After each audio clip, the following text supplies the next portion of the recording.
மூன்றாவது அதிகாரம் அதன் 16வது வசனம். மூன்றாவது அதிகாரம் அதன் 16வது வசனம். அவருடைய நாமத்தை பற்றி விசுவாசத்தினாலே அவருடைய நாமமே நீங்கள் பார்த்து அறிந்திருக்கிற இவனை பலப்படுத்தினது. அவரால் உண்டாகிய விசுவாசமே உங்கள் எல்லாருக்கும் முன்பாக இந்த சர்வாங்க சுகத்தை இவனுக்கு கொடுத்தது. இனி 4வது அதிகாரம் அதன் 20வது வாக்கியம். நாங்கள் கண்டவைகளையும் கேட்டவைகளையும் பேசாமல் இருக்க கூடாதே என்றார்கள். ஓகே, கர்த்தருடைய பரிசுத்த நாமம் மகிமைப்படுவதாக. இந்த காலை வேளையிலே கர்த்தர் கொடுத்திருக்கிற செய்தி, நாங்கள் கண்டதும் கேட்டதும் தெரிஞ்சதும். அந்த 3 வசன பகுதியில் நாம் வாசித்த பொழுது நாம் பார்த்த ஒரு காரியம் அதுதான். அங்கே சொல்லியிருக்கிறதுல அவங்க சொல்கிற காரியம் நாங்கள் கண்டதும் கேட்டதும். அப்புறம் 2வது வசன பகுதியில் வாசித்த பொழுது நம்ம பார்த்தது நாங்கள் கண்டதும் நாங்கள் தெரிஞ்சதும். 3வது வசனத்திலேயும் நாங்கள் கண்டதும் கேட்டதும் என்று சொல்லுகிறாங்க. ஆவியானவர் சபையின் மேல் இறங்கி வந்த பொழுது அந்த முதல் நாள்களின் அனுபவத்தை பற்றி சொல்லுகிற வசன பகுதி தான் அப்போஸ்தல பிரவர்த்திகள் என்று சொல்லுகிற வேத பாகம்.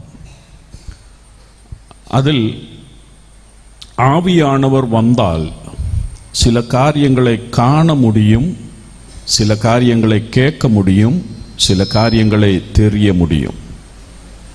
அது வேத பகுதியில் எல்லா இடத்துலையும் பார்க்க முடியும். பழைய நியமத்திலும் புதிய நியமத்திலும் அது பார்க்க முடியும். ஆனால் புது நியம சபைக்கு தேவன் கொடுத்த ஆவியானவர், பரிசுத்த ஆவியானவர் வந்த பிறகு நடந்த காரியங்களை எல்லாம் விளக்கமாக சொல்லுகிற புஸ்தகம்தான் அப்போஸ்தல பிரவர்த்தி. மற்ற வேத பகுதிகளிலும் அது சொல்லி இருக்கிறது. ஆவியானவர் வந்தால் என்ன நடக்கும், எப்படி செய்வார் என்றதெல்லாம் சொல்லி இருக்குது. ஆனால் இந்த காலையில் அந்த அப்போஸ்தல பிரவர்த்தியின் 2, 3, 4 அத்தியாயங்களை ஆஸ்பதமாக்கி அதில் நின்று கொண்டு ஆவியானவர் வரும்பொழுது நடக்கிற இந்த காரியங்களை பற்றி உங்களோடு பங்கு வைக்கிறதுக்கு தான் தேவன் எனக்கு என் உள்ளத்திலே தந்திருக்கிற சிந்தை. സഭ രൂപപ്പെട്ടു, അല്ലെങ്കിൽ സഭ കൂട്ടായ്മയായി அவங்க கூட்டமாக இருந்து ஜெபிக்கிற சமயம், முதல் சமயம் கர்த்தர் சொன்னார், நீங்கள் என்னோடு கேட்ட வாக்கு தத்தத்தை லபிக்கிறதுக்காக நீங்கள் எருசலேம் விட்டு போகாமல் நீங்கள் இருந்து ஜெபியுங்கள் என்று சொல்லி அவர்களுக்கு சொல்லிட்டு கர்த்தர் போய்விட்டார். அப்போ சபை அவர்கள் அந்த நாளில் இருந்து ஜெபிக்க ஆரம்பித்தார்கள். அப்போ ஆவியானவர் வந்த பொழுது நடந்த காரியங்கள். நான் இந்த வசன பகுதி இது ஒரு 2 வாரத்துக்கு முன்ன தான் தேவன் இந்த வசன பகுதியின் ஆலோசனை எனக்கு தந்தது. நான் இது முதல் தவணை இங்கே தான் பிரசங்கம் பண்ணுகிறது. எங்களை மாதிரி இருக்கிறவங்க போகிற இடத்துல எல்லாம் ஒரு 2 பிரசங்கம் இருந்தால் எங்களுக்கு ஒரு 5-6 இடத்துல அப்படியே மாறி மாறி பிரசங்கிக்கலாம். അപ്പോൾ ഒരു പ്രസംഗം ചിലപ്പം 5-6 ഇടത്ത് ഒരുപോലെ പ്രസംഗിക്കും. പക്ഷെ ഇത് ഞാൻ ആദ്യമായിട്ട് ഇത് முதல் தவணை பிரசங்கம் பண்ணுகிறேன். இந்த வசனம் 2 வாரத்துக்கு முன்ன தான் கர்த்தர் இதை எனக்கு அப்படியே கொடுத்தது. இங்கே வர்றதுக்காக இருந்து கர்த்தரோடு ஜெபித்து பொழுது கர்த்தர் இந்த வசன பகுதி இந்த காலை வேளையில் சொல்லுகிறதுக்காக என் உள்ளத்தில் தந்தார். ரொம்ப ஜெபத்தோட இருங்கள். இதில் உங்களோடு தனிப்பட்ட நிலையிலே வசனத்தில் கூட தேவன் சில வாக்கு தத்தங்கள் உங்களுக்கு தரப்போகிறார். அப்பொழுது அதே சமயம் இந்த சபைக்குள்ள சில வாக்கு தத்தங்களும் இந்த வசன பகுதியிலே இருந்து தேவன் என் உள்ளத்திலே கொடுத்திருக்கிறார். அது நான் சொல்லி வரும்போது, வசனத்தை சொல்லி வரும்பொழுது உங்களுக்கு அதை தெரிஞ்சு கொள்ளும்.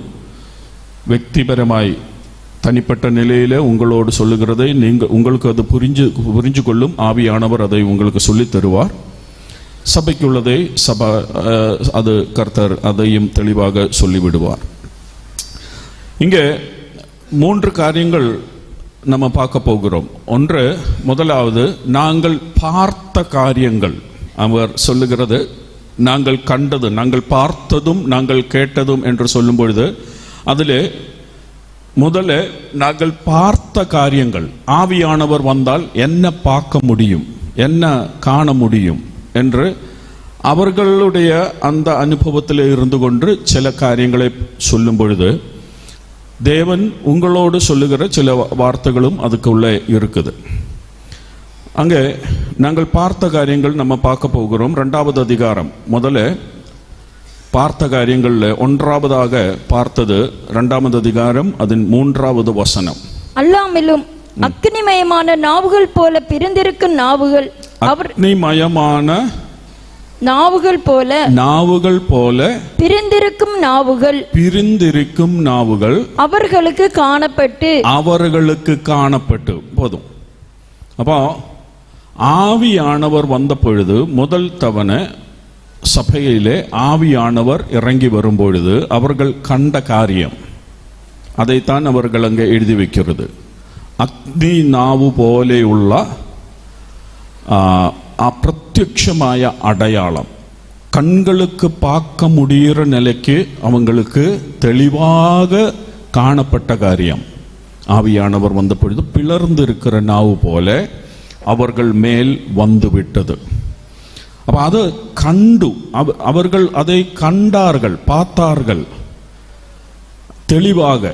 இது அவர்களுக்கு சந்தேகம் ஒன்றும் வரக்கூடாது. அதனால ஆவியானவர் தேவன் அதை அனுப்பும் பொழுது அவர்கள் கண்களுக்கு தெரிகிற நிலைக்கு, இன்னைக்கு அந்த மாதிரி தேவன் செய்கிறது இல்லை, அது தேவையில்லை.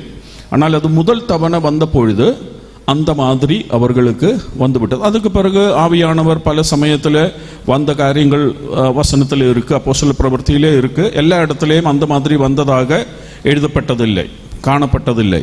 ஆனால் முதல் தவணை வந்த பொழுது அது அவர்களுக்கு ஒரு தெளிவாய் இருக்கிறதுக்காக, சந்தேகம் எல்லாம் அவர்களுக்கு மாறி போகிறதுக்காக, அதன் மேல் சந்தேகப்படாது இருக்கிறதுக்காக கர்த்தர் அதை அந்த மாதிரி அவர்களுக்கு காட்டி கொடுத்தார். அப்போ தெளிவாக ஆவியானவர் வந்த பொழுது அவர்கள் கண்டார்கள் അഗ്നി നാവ് പോലെ പിളർന്നിരിക്കുന്ന നാവുകളായിട്ട് അവരുടെ മേൽ ആത്മാവ് ഇറങ്ങി വന്നു. അപ്പം ஒன்றாவது காண்கிற நிலையிலே தேவன் அங்கே ஆவியானவரை அனுப்புறார். ഇനി അടുത്തത് രണ്ടാമത് അവർ കണ്ട കാര്യം എന്താണെന്ന് നോക്കാം. 3-ാം അധ്യായം അതിന്റെ 7-ാമത്തെ വാക്യം. 3-ാം അധ്യായം അതിന്റെ 7-ാമത്തെ വാക്യം. வலது கையினால் அவனை பிடித்து தூக்கி விட்டான், உடனே அவனுடைய கால்களும் கரடுகளும் பலன் கொண்டது. ഉടനെ അവൻ കാലുകളും കാൽ ഉറച്ച് நிற்கிற ஒரு காட்சி. அவன் நிற்கிறதை, அவன் காலில் எழுந்து நிற்கிறதை, இவ்வளவு நாளா அவன் அப்படி நிற்க முடியாது. അങ്ങനെ ഇരിക്കുന്നവർക്ക് എന്താ പറയുന്നത്, ചപ്പാണി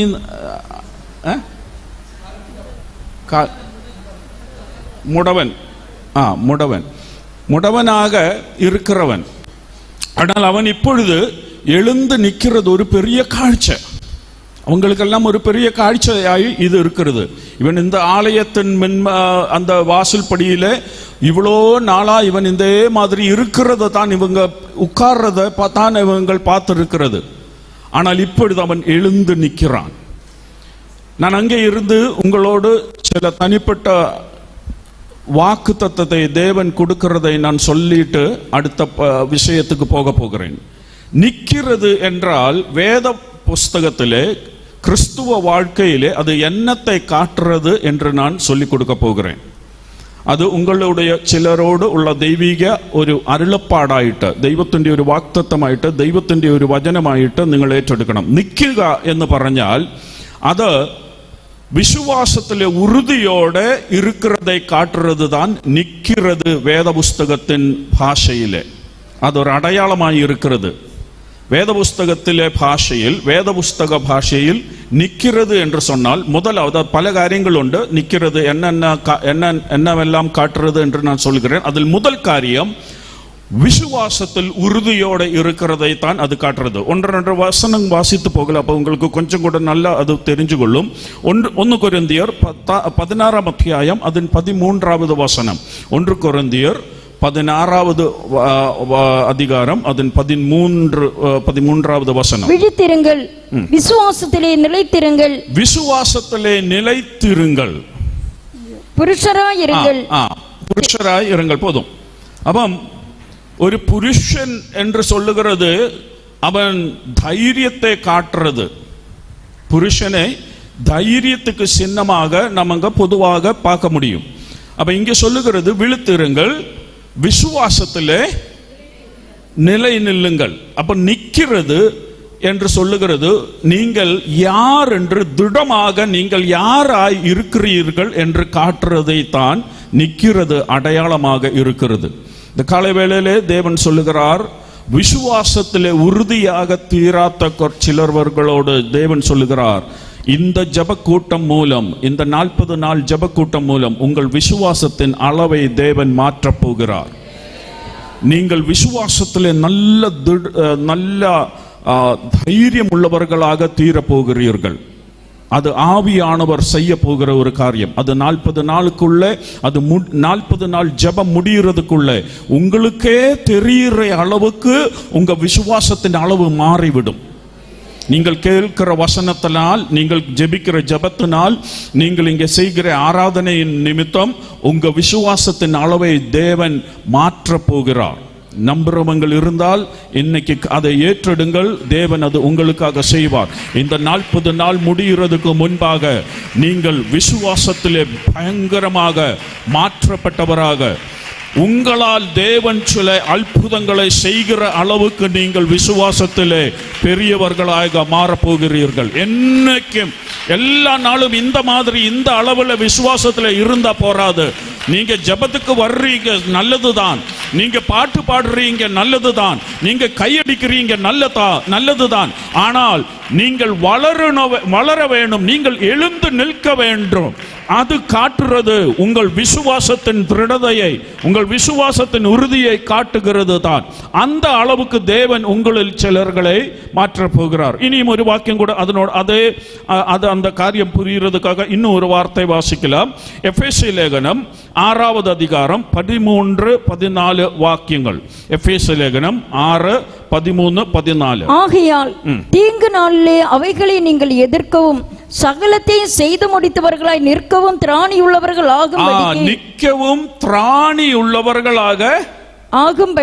ஆகும்படி. அப்ப நீங்க விசுவாசத்தில் கனம் உள்ளவர்களாக தீரும் பொழுது நீங்க நிக்க திராணி உள்ளவர்களாக தீருகிறதின் அடையாளம் தான் நீங்கள் நிற்கிறதை காட்டுகிறது, எழுந்து நிற்கிறதை காட்டுகிறது. நான் சொல்லுகிறது, இந்த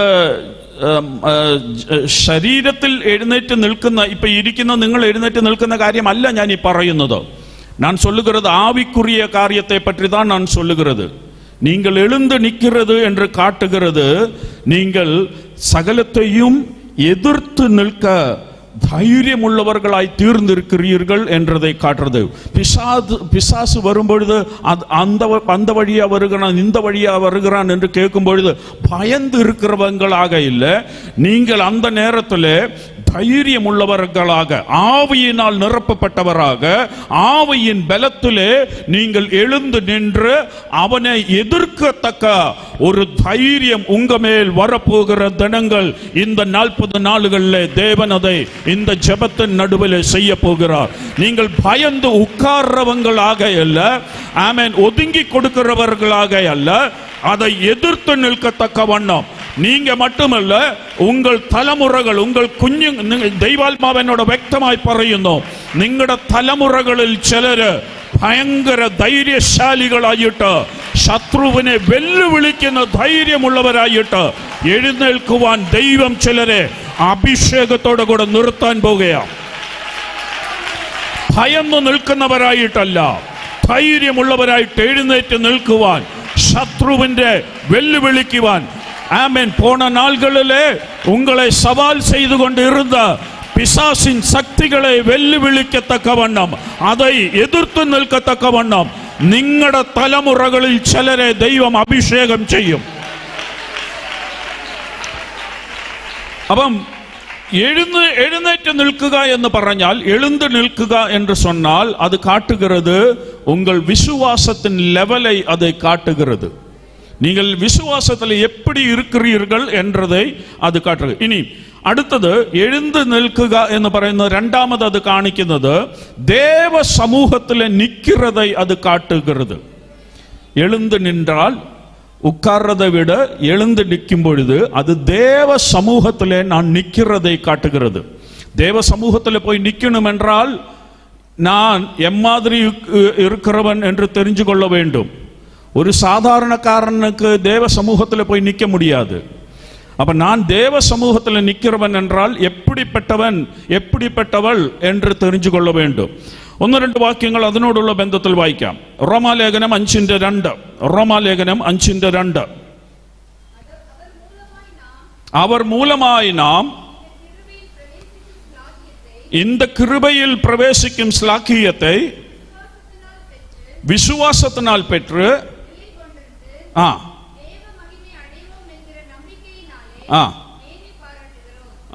അപ്പൊ തമിഴിൽ അത്രയും ക്ലിയർ ആയിട്ട് വന്നിട്ടില്ല. എന്നാൽ മലയാളത്തിലൊക്കെ അത് പറയുന്നത് നമ്മൾ ദൈവത്തിന്റെ സമൂഹത്തിൽ പോയി നിൽക്കുന്നവരായി തീരും. ഈ കൃപയാൽ നാം ദൈവത്തിന്റെ സമൂഹത്തിൽ വിശ്വാസത്താൽ നാം ദൈവ സമൂഹത്തിൽ നിൽക്കുന്നവരായി തീരുമെന്ന് മലയാളത്തിലും ഇംഗ്ലീഷിലുമൊക്കെ അത് കുറച്ചുകൂടെ ക്ലിയർ ആയിട്ട് വരുന്നുണ്ട്. അപ്പം അത് കാണിക്കുന്നത് ദൈവത്തിന്റെ സന്നിധിയിൽ പോയി നിൽക്കുക, ദേവ സമൂഹത്തിൽ പോയി നിൽക്കുന്നதை காட்டும் பொழுது நான் எம்மாதிரி என் விசுவாசத்திலே வளர்ந்திருக்கிறேன், எம்மாதிரி என் தேவனுமாயுள்ள பந்தம், அவருமாயுள்ள அந்த அந்த பந்தத்தின் എന്താ ஐக்கியம், அவருமா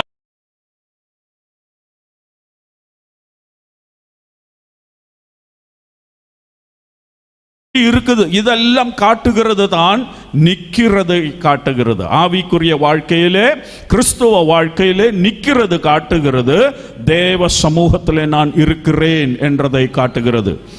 ഒരു വാക്യം കൂടെ, യൂദായുടെ ലേഖനം 24-ാമത്തെ വാക്യം. യൂദായുടെ ലേഖനം, யூதாவின் லேகனம் அதன் 24வது வசனம். வடுவாதபடி உங்களை காக்கவும் தமது மகிமையுள்ள சன்னிதானத்திலே தம்முடைய மகிமையுள்ள சமூகத்திலே மிகுந்த மகிழ்ச்சியோட உங்களை மாசற்றவர்களாய் நிறுத்தவும் வல்லமையுள்ளவரும், உங்களை மாசற்றவர்களாக நிறுத்தவும் வல்லமையுள்ளவர். அப்ப தேவ சமூகத்திலே நிக்கிறதுக்கு வல்லமையோட நம்மை நிறுத்துகிற ஒரு தேவன். அப்ப நிக்கிறது காட்டுகிறது தேவ சமூகத்திலே நான் ஆயிருக்கிறேன் என்றதை நான் ஆவிக்குரிய வாழ்க்கையிலே நிற்கும் போது அது அடையாளமாய் தீருகிறது. நான் தேவ சமூகத்திலே வல்லமையோடு நிற்கிறதுக்காக என்னை தகுதிப்படுத்துகிற ஒரு தேவன். தேவன் என்னை அந்த மாதிரி தகுதிப்படுத்தணும் என்றால் என் வாழ்க்கையும் என் தேவனோடுள்ள பந்தமும் அந்த மாதிரி அந்த நிலையிலே இருக்கணும். சும்மாத ஏதாவது செய்துட்டு எல்லா காரியங்களும் செய்துட்டு தேவ சமூகத்தில் வந்து நின்றுட்டு நான் நிற்கிறேன் என்று சொல்ல முடியாது. தினமும் ஜெபத்திலே, தினமும் ஆவியிலே நிறைந்து நடக்கும் பொழுதுதான் அந்த மாதிரி தைரியமாக தேவ சமூகத்தில் வந்து நிற்க முடிகிறது. ஒரு பாபியானவனுக்கு வந்து தேவ சமூகத்தில் தைரியமாய் நிற்க முடியாது. ஆனால் என் வாழ்க்கை தேவனுடைய வசன பிரகாரமும் தேவனின் ஆவியின் நடத்திப்பின் பிரகாரமும் என் வாழ்க்கை குற்றமற்றது என்று எனக்கு தெரிஞ்சு கொண்டால் தைரியமாக எனக்கு தேவ சமூகத்தில் வந்து நிற்கலாம். அதுக்கு கிருபை தருகிறவர், அதுக்கு என்னை தகுதிப்படுத்துகிற ஆவியானவரின் சகாயம், அதுதான் ஆவியானவரின் உள்ளத்தில் வரும் பொழுது என்னை நிற்கிறதுக்காக பலப்படுத்துகிறது அந்த ஆவியின் சகாயத்தினால். இனி அடுத்தது மூணாமதாயிட்டு நிக்கிறதை காட்டுகிறது சத்துருவை எதிர்பட்டு நிக்கிறதைக்குள்ள தைரியத்தை தான் மூன்றாவது காரியம் நிக்கிறது என்று சொல்லும் பொழுது வசனத்தில் ஆவிக்குரிய வாழ்க்கையின் அடையாளமாய் இருக்கிற ஒரு வசனம் வாசிக்கலாம். எபேசு ലേഖനം 6-ാം അധ്യായം അതിന്റെ 11-ാം വാക്യം.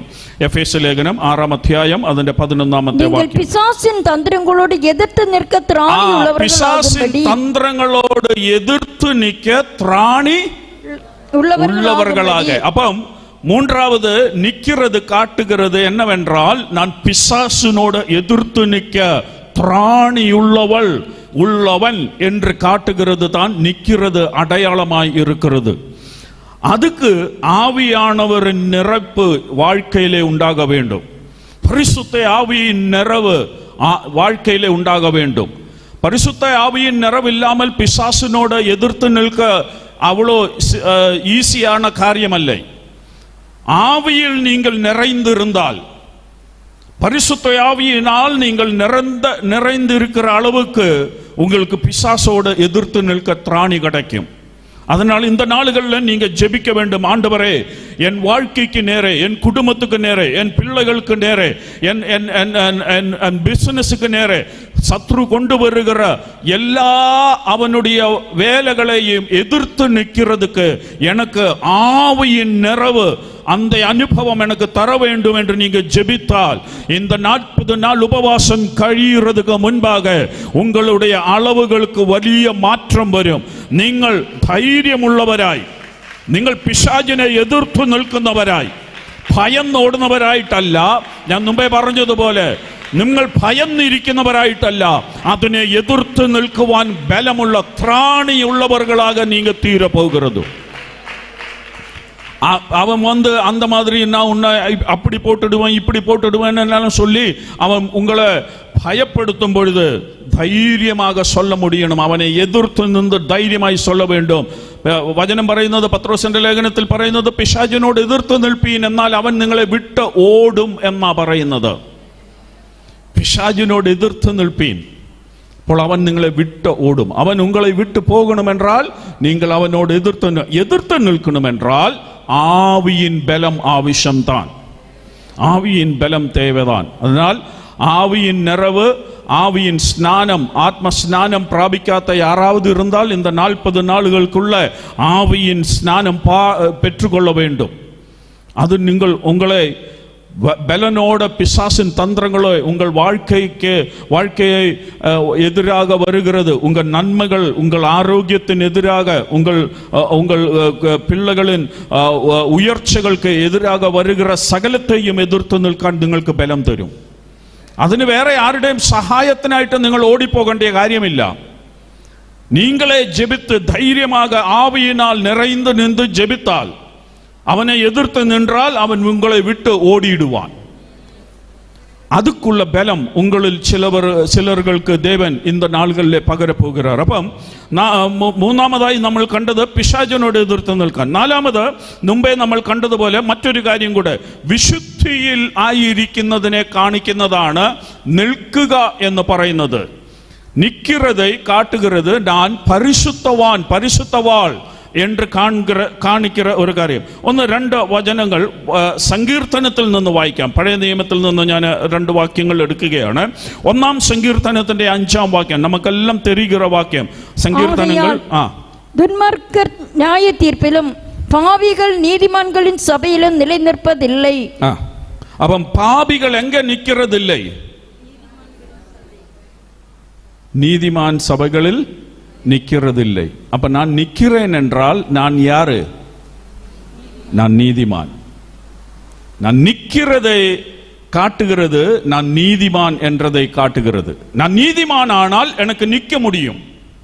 நான் நீதிமான் அல்ல எங்கில் எனக்கு நிக்கிறதுக்கு பலம் இல்லாமல் போயிடும்.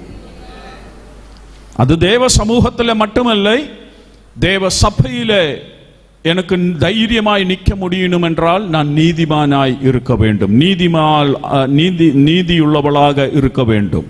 അപ്പം പാപികൾക്ക് അത് മാതിരി നിൽക്ക முடியாது. ഒരു വാക്യം കൂടെ സങ്കീർത്തനത്തിൽ ഇருந்து 15-ാவது அதிகாரம் 1-2 வசனங்கள். 1-2 கர்த்தாவே, யார் உம்முடைய கூடாரத்தில் தங்குவான்? யார் உம்முடைய பரிசுத்த பர்வதத்தில் வாசம் பண்ணுவான்? உத்தமனாய் நடந்து நீதியை நடப்பித்து மனதார சத்தியத்தை பேசுகிறவன் தானே. அந்த மாதிரி பேசுறவங்கள் தானே நிக்க முடியும். தேவ സമൂഹത്തിൽ നിൽക്കുന്നത്. അപ്പം നിൽക്കുക എന്ന് പറയുന്നത് കാണിക്കുന്ന കാര്യങ്ങളാണ്. നമ്മൾ ഒരു കാര്യം കൂടെ പറഞ്ഞ് ഞാൻ ആ ഭാഗം വിടുവാൻ പോകുകയാണ്. நிக்கிறது காட்டுகிறது நான் ஊழியத்துக்காக தயாராக இருக்கிறேன் என்றதை அது காட்டும். லூக்கோസിന്റെ സുവിശേഷം 1-ാം അധ്യായം, ലൂക്ക ஒன்றாவது அதிகாரம் 19வது வசனம். லூக்கா 1:19. தேவதூதன் அவனுக்கு பிரதியுத்தரமாக, நான் தேவ சன்னிதானத்தில் நிற்கிற காபிரியேல் என்பவன். நான் தேவ சமூகத்திலே நிற்கிற காபிரியேல் என்று தூதன் சொல்லுகிறான். சக்கரியாவுக்கிட்ட சொல்லுகிற வார்த்தையை பற்றி தான் அங்க வாசிக்கிறது. அவன் சொல்லுகிறான், நான் தேவ சமூகத்திலே நிற்கிற காபிரியேல். அப்ப காபிரியேலின் வேலை என்னவென்றால், தேவன் என்ன சொல்லுகிறாரோ அதை தேவனுக்காக செய்கிறது தான் காபிரியேலின் வேலை. அப்போ தேவ சமூகத்தில் நிற்கிறது இல்லைன்னா நிற்கிறதை காட்டுகிறது. நான் தேவன் என்ன சொல்லுகிறாரோ, தேவன் என்ன என்னோடு தேவைப்படுகிறாரோ அது செய்கிறதுக்கு நான் ஆயத்தமாக இருக்கிறேன், நான் ரெடியாக இருக்கிறேன் என்று சொல்லி சர்வீஸுக்காக, சேவனத்துக்காக, ஊழியத்துக்காக, தேவனுடைய சித்தம் செய்கிறதுக்காக நான் தயாராக இருக்கிறேன், நான் ஆயத்தமாக இருக்கிறேன் என்றதை காட்டுகிறது. அப்போ திரும்பி வரலாம். അപ്പോസ്തല പ്രവൃത്തി 3-ാം അധ്യായത്തിലേക്ക് നമുക്ക് തിരിച്ചു വരാം. അവിടെ നമ്മൾ കണ്ടത് ഇവൻ എഴുന്നേറ്റ് നിൽക്കുന്നത് അവര് കണ്ടു. അപ്പം എഴുந்து നിൽക്കുന്നത് കാട്ടുகிறது நாம் நம்முடைய வாழ்க்கையிலே, கிறிஸ்துவ வாழ்க்கையிலே நாம் വളർന്നു കൊണ്ടേ இருக்கிறோம் என்றது தான் எழுந்து நிற்கிறதை காட்டுகிறது. அப்ப இவன் எழுந்திட்டு നിന്നു. ഇനിയും അവര് കണ്ട അടുത്ത കാര്യം എന്താണ് നോക്കിക്കേ. അപ്പോസ്തല പ്രവൃത്തി 3-ാം അധ്യായം 8-ാം വാക്യം. മൂന്നാമത്തെ കാര്യം അവர்கள் பார்த்த மூன்றாவது காரியம். அவன் குதித்து எழுந்து நின்று நடந்தான். அவன் குதித்து எழுந்து நின்று நடந்தான். பேதுருவும் யோவானும் அவன் கிட்ட சொன்னா, இயேசு கிறிஸ்து, எங்க வெள்ளியும் பொன்னும் எங்களுக்கு இல்லை, எனக்குள்ளதை நான் உனக்கு தருகிறேன், இயேசு கிறிஸ்துவின் நசரேயனாகிய இயேசு கிறிஸ்துவின் நாமத்தில் எழுந்து நடக்கு என்று சொல்லி அவனை கைக்கு பிடித்து எழுந்த பொழுது அவன் குதித்து எழுந்தான், நின்றான், நடந்தான். இதெல்லாம் அவங்கள் பார்த்த காரியம். இன்னைக்கு ஆவியின் சித்தத்திலே நான் இப்படி சொல்லுகிறேன், உட்கார்ந்து கொண்டு இருக்கிற சிலர்கள் எழுந்து நடக்க போகிறீர்கள். இது ஆவிக்குரிய காரியத்தை பற்றி தான் நான் சொல்லுகிறது. நீங்கள் எழுந்து நடக்க போகிறீர்கள். இது நீங்க மட்டுமல்ல, உங்க பக்கத்திலே இருக்கிறவங்க, உங்க பக்கத்து வீட்டுக்காரர்கள், உங்களோடு கூட வேலை செய்கிறவர்கள், அவர்கள் இதெல்லாம் பார்க்க போகிறார். நடக்கிறது என்ன காட்டுகிறது என்று நான் சொல்ல போகிறேன். அது அடுத்ததாக அதை தான் சொல்ல போகிறது. நடக்கிறது ஆவிக்குரிய வாழ்க்கையிலே என்ன காட்டுகிறது என்று நான் சொல்லுகிறேன். ஆனால் அவர்கள் பார்த்த காரியம், அவன் இவ்வளோ நாளா 40 வருஷமாக உட்கார்ந்து கொண்டே இருந்தவன், இப்பொழுது அவன் அப்படியே எழுந்து அவன் நடக்கிறதை அவர்கள் பார்த்தார். அதுதான் அடுத்ததாக 3வது அதிகாரத்தின் 9வது வசனம். 3:9. அவன் நடக்கிறதையும் தேவனை துதிக்கிறதையும் ஜனங்கள் எல்லாரும் கண்டு தேவாலயத்தின் அவன் நடக்கிறதையும் தேவனை ஸ்துதிக்கிறதையும் ஜனமெல்லாம் கண்டு. அப்ப அங்க பார்த்த காரியம், ஆவியானவர் வந்த பொழுது நடந்த ஒரு பெரிய காரியம். ஆவியானவரின் பலம் அடைந்தவ பேதுருவும் யோவானும் போன பொழுது அங்க நடந்த காரியம். இவ்வளவு நாளா முடந்தாக இருந்த இந்த மனிதன், 40 வருஷமாக இருந்த மனிதன் எழுந்து நின்றது மட்டுமில்லை, அவன் நடந்தான், நடக்கிறான். அப்ப நடக்கிறது ஆவிக்குரிய வாழ்க்கையிலே என்ன காட்டுகிறது என்று நாம் பார்க்க போகிறோம். அடுத்த நான் நிற்கிறதை ஆவிக்குரிய அர்த்தத்தில் என்னவெல்லாம் இருக்குது என்று சொன்ன மாதிரி நடக்கிறது சில காரியங்கள் காட்டுகிறது. அது என்னவென்று நமக்கு பார்க்கலாம். ഒന്നാമത് അത് ആദ്യം കൂട്ടായ്മ. അത് കൂട്ടായ്മയ്ക്ക് തമിഴിൽ എന്താ പറയുന്നത്? ഐക്യം. കൂട്ടായ്മയെ കാണിക്കുന്നതാണ് നടക്കുന്നത്. 1-2 വാക്യങ്ങൾ വായിക്കാം. അത് ദേവനോട് കൂടിയ കൂട്ടായ്മ, தேவனோடு சேர்ந்து நடக்கிறது, தேவனுமாயுள்ள பந்தத்தை அது காட்டுகிறது. நம்ம கிறிஸ்துவ வாழ்க்கையின் ப்ரோக்ரஸுக்கு என்ன சொல்லுவீங்க? முன்னேற்றம், வளர்ச்சி. அது கிறிஸ்துவ வாழ்க்கையின் வளர்ச்சியை காட்டுகிறது. நிற்கிறவன் அடுத்தது செய்ய வேண்டியது நடக்கணும். நிந்தா போராது. அவன் எழுந்துனா, அவன் உட்கார்ற இடத்துல இருந்து எழுந்தவன் அவன் நின்றா போறாது, அவன் நின்றுட்டே இருக்கக்கூடாது, அவன் நடக்கணும். அவன் எப்படி நடக்கணும்? ஆரோடு கூட நடக்கணும். பார்க்கலாம், தேவனோடு கூட நடக்கிறது. உல்பத்தி புஸ்தகம், ஆதியாகம புஸ்தகம் 5வது அதிகாரம் 24வது வசனம். அங்கே தேவனோடு கூட நடந்த ஒரு மனிதனை நாம் பார்க்கிறோம். ஏனோக்கு தேவனோடு சஞ்சரித்துக் கொண்டிருக்கையில், ஏனோக்கு தேவனோடு கூட சஞ்சரித்து கொண்டு இருக்கையில். ஆமா, அப்ப தேவனோடு கூட சஞ்சரிக்கிறது, நடக்கிறது வேற யாரோடும் கூட அல்ல. இப்போ இங்க சொல்லுகிறதெல்லாம் தேவனோடு கூட சஞ்சரிக்கிறது. அப்ப என்னுடைய கிறிஸ்துவ வாழ்க்கையிலே ஒரு வளர்ச்சி உண்டாகும் போது அதனுடைய அடையாளம் என்னவென்று சொன்னால், நான் தேவனோடு கூட நடப்பேன். இவ்வளோ நாளும் நான் லோகத்தோடு கூட நடந்தேன், லோகத்தின் வழிகளில் நடந்தேன், லோகத்துக்கு இஷ்டமானதெல்லாம் நான் செய்தேன், என் நண்பர்களுக்கு இஷ்டமானதெல்லாம் செய்தேன், என்னோடு மற்றுள்ளவர்கள் சொல்லுகிறதை எல்லாம் செய்தேன். ஆனால் இப்பொழுது என் கிறிஸ்துவ வாழ்க்கையிலே நான் நடக்கிறது தேவனோடு கூட. தினமும் தேவனோடு கூட பேசிக்கொண்டு, தினமும் தேவனின் கையை பிடித்து கொண்டு, எங்க போனாலும் ஆண்டவரே, நீர் போகாத இடத்துல எனக்கு போக வேண்டாம், நீர் செய்யாத காரியத்தை எனக்கு செய்ய வேண்டாம், நீர் பேசாத காரியத்தை எனக்கு பேச வேண்டாம், நீர் பார்க்க விருப்பப்படாத காரியத்தை எனக்கு பார்க்க வேண்டாம் என்றெல்லாம் சொல்லி வாழ்க்கையிலே அப்படியே ஒரு மாற்றம் வந்து விடுகிறது. அப்படியே வாழ்க்கை தேவனோடு கூட என்று சொல்லும்போது, தேவனுக்கு விருப்பம் இல்லாத ஒண்ணுமே செய்ய மாட்டேன், தேவனுக்கு விருப்பம் இல்லாத ஒண்ணுமே செய்ய மாட்டேன். அதுதான் தேவ சித்தம் செய்து தேவனோடு கூட நடக்கிறதை காண, அது என் கிறிஸ்துவ வாழ்க்கையின் வளர்ச்சியை காட்டுகிறது. என் வாழ்க்கையில இப்பொழுதும் தேவனுக்கு விருப்பம் அல்லாத ஏதாவது காரியம் நான் செய்கிறேன் என்றால் தெரிஞ்சு கொள்ளுங்கள், நான் தேவனோடு கூட அல்ல நடக்கிறது. நான் செய்கிற எல்லா காரியத்திலும் தேவன் சொல்லுகிற மாதிரி தேவ சித்தத்தை மட்டும் நான் செய்து கொண்டிருந்தால் நான் தேவனோடு கூட நடக்க. ஒரு தீர்க்க தரிசன வசனம் கூட வாசிக்கலாம். மீகாயோட பிரவச்சனம் 6ஆம் அத்தியாயம் 8வது வசனம். மீகா 6:8.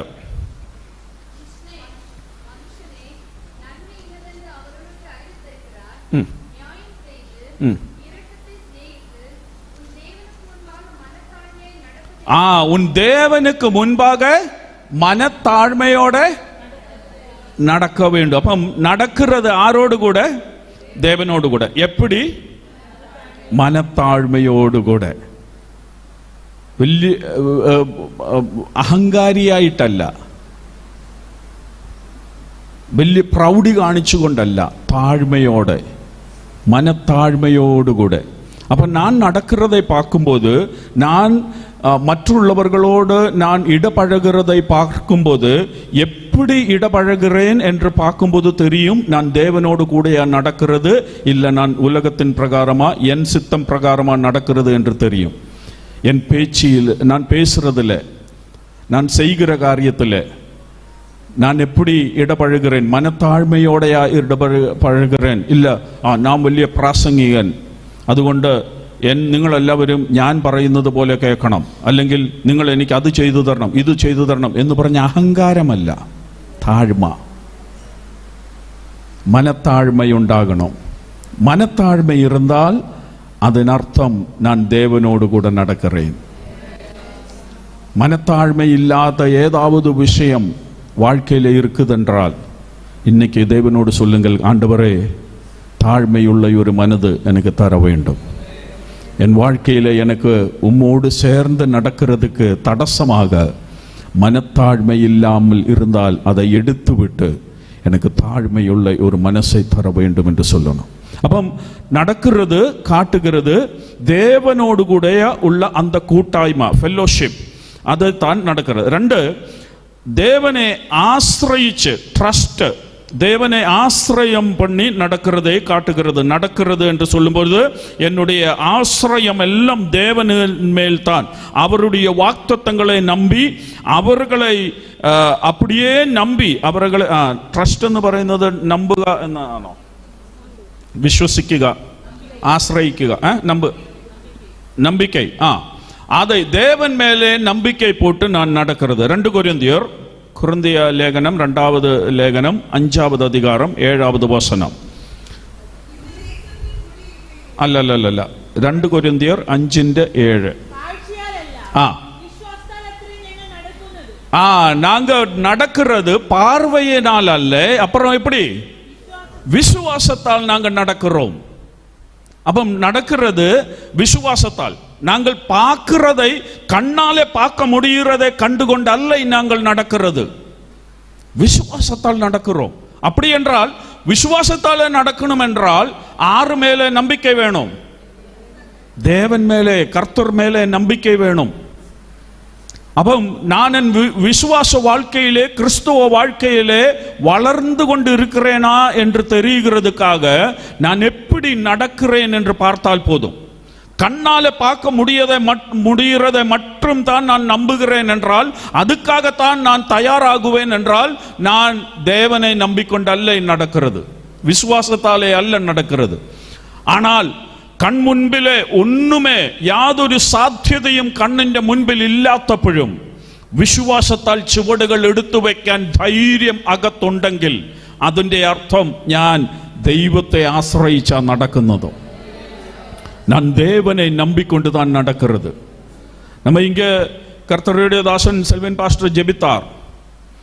வட இந்தியாவிலே வேலை செய்கிறவங்கள், அங்க மட்டுமல்ல எங்கே ஆனாலும் வேலை செய்கிற கர்த்தருடைய ஊழியக்காரர்கள் எல்லாரும் ஒரு நல்ல பகுதியும் விசுவாசத்தாலே வாழ்கிறவர்கள். நாளைக்கு எப்படி காரியங்கள் நடக்கும் என்று அவர்களுக்கு தெரியாது, ஆனால் தேவனை நம்பிக்கொண்டு நடக்கிறது. நம்முடைய விசுவாசிகளாக இருக்கிற நம்மளுக்கு அவ்வளோ தேவையாய் அது வர்றதில்லை, ஆனால் ஊழியக்காரர்களுக்கு அது ரொம்ப தேவையான காரியம். ஆனால் விசுவாசிகள் ஆனவர்களுக்கும் அது தேவைதான். சில காரியங்கள்ல உங்க கண்ணுங்களால் பார்க்க முடியறதுக்கு அப்புறமாக நீங்கள் தேவன் மேல் நம்பிக்கை வைக்க முடியும் என்றால் அதன் அர்த்தம் நீங்கள் நடக்கிறது தேவனோடு கூட. அப்போ உங்க கிறிஸ்துவ வாழ்க்கையில நீங்க வளர்ந்து கொண்டே இருக்கிறீர்கள் என்றதன் அடையாளம் தான் நீங்கள் விசுவாசத்தாலே நடக்கிறீர்கள் என்றால் அதன் அர்த்தம். அல்லாமல் என் கையில எல்லாம் இருக்கும் பொழுது ஏதாவது காரியம் செய்ய தேவன் சொல்லும் பொழுது தைரியமாக செய்ய முடியும். ஆனால் என் கையில ஒன்றும் இல்லாத பொழுதும் தேவன் என்னோட ஒரு காரியம் செய்ய சொன்னால் அதுக்காக என் ஃபர்ஸ்ட் ஸ்டெப்பை, என் கால்களை நான் எடுத்து வைக்க தயாரானால் அதன் அர்த்தம் நான் தேவனை நம்பிக்கொண்டுதான் செய்கிறேன், அவர் வார்த்தையை நம்பிக்கொண்டு நான் செய்கிறேன். தேவன் சொன்ன வார்த்தையை கேட்டு அதை நம்பிக்கொண்டு நான் செய்கிறேன். அப்ப நடக்கிறது காட்டுகிறது, என் நம்பிக்கையை காட்டுகிறது. என் கிறிஸ்துவ வாழ்க்கையிலே நான் வளர வேண்டும். உட்கார்ந்து கொண்டு இருக்கும் பொழுது எனக்கு நடக்கிறதுக்காக உள்ள நம்பிக்கை தேவையில்லை. ஏனென்றால் நான் அங்கே உட்கார்ந்து கொண்டே தான் இருக்கிறேன், அதுக்கு நம்பிக்கை தேவையில்லை. ஆனால் நடக்கிறதுக்கு நம்பிக்கை தேவைதான். நடக்கிறதுக்கு தேவனை நம்புறதுக்கு தயாராகணும். மூன்றாவது நம்பிக்கை நடக்கிறது காணிக்கிறது, ஜெயத்தை காட்டுகிறது, வெற்றியை காட்டுகிறது. ஒரு வசனம் வாசிக்கலாம். கலாத்திய லேகனம் 5ஆம் அதிகாரம் அதன் 16வது வசனம். கலாத்தியர் லேகனம் 5வது அதிகாரம் அதன் 16வது வசனம். பின்ன நான் சொல்லுகிறது என்னவென்றால், ஆவிக்கு ஏற்றபடி நடந்து கொள்ளுங்கள், ஆவிக்கு ஏற்றபடி நடந்து கொள்ளுங்கள், அப்பொழுது மாம்ச இச்சையை நிறைவேற்றாதிருப்பீர்கள். அப்பொழுது மாம்ச இச்சையை நிறைவேற்றாத இருப்பீர்கள். அப்படி என்றால் நீங்கள் ஜெயம் உள்ளவர்களாக, வெற்றி உள்ளவர்களாக நடக்கிறீர்கள். அதுக்கு என்ன தேவை?